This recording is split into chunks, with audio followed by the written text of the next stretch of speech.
अस्सलाम वालेकुम sir. Sir, my name is Dr. Kashif. I'm from UIT University. एक तो इसमें we have had long discussion with you. सूबे बनने चाहिए, इसमें कोई दो राय नहीं है. Everybody wants that. बिल्कुल सही एडमिनिस्ट्रेशन होने के लिए.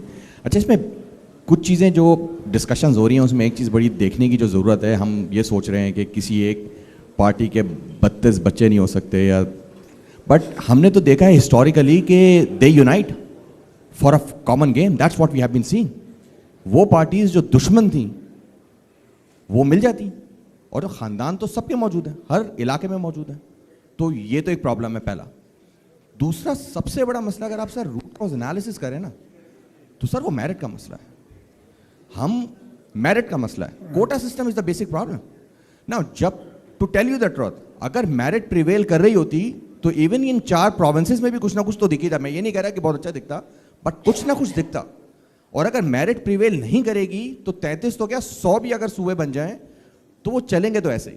और तीसरा लास्ट कमेंट सर ये है कि बहुत ज़्यादा डिसजॉइंट आ गया हमारी यूथ के अंदर. मेरा ख्याल है यूथ पार्लियामेंट तो बनी थी जो तस्वीरों के लिए रह गई है, बट हमें अपनी यूथ से अब पूछना चाहिए कि वो कैसा पाकिस्तान देखना चाहते हैं और कैसे पाकिस्तान में रहना चाहते हैं, क्योंकि वो अब रहना नहीं चाहते यहाँ पे.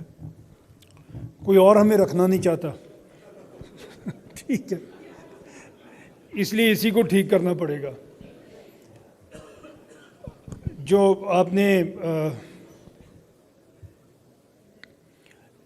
यूथ को हमें पूछना चाहिए, और इसीलिए हम इस फोरम पे हैं कि हम यूथ से पूछें भी और यूथ को बताएं भी कि हमने अभी तक क्या सीखा और आपसे मशवरे के बाद हम क्या करना चाहते हैं. ये सबसे अप्रोप्रिएट फोरम है जिस पे हम बात कर रहे हैं. किसी के आपने कहा कि ये मिल जाते हैं सारे आपस में, तो हम सब क्यों नहीं मिल जाते?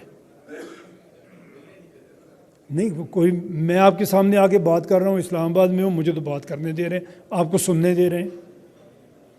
इसी तरह आपने आगे बात करनी है, और आप डिफरेंट फोरम्स पे आप भी बात करें, अपने स्टूडेंट्स के अंदर फोरम बनाएं, उसके ऊपर बात करें.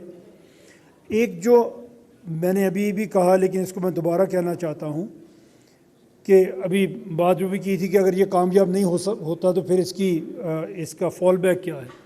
मैं आपको ये अर्ज़ करना चाहता हूँ कि जब आप 33 प्रोविंसेस बनाते हैं तो उनमें सबसे पहली चीज़ जो आपको मिलेगी वो सूबों में कंपटीशन मिलेगा. अगर एक पॉलिटिशियन आगे बढ़ना चाहता है तो वो अपने आप को बाकी चीफ मिनिस्टर से ज़्यादा कामयाब दिखाएगा, होगा, तो वो नेशनल लेवल पे आपका लीडर बनेगा.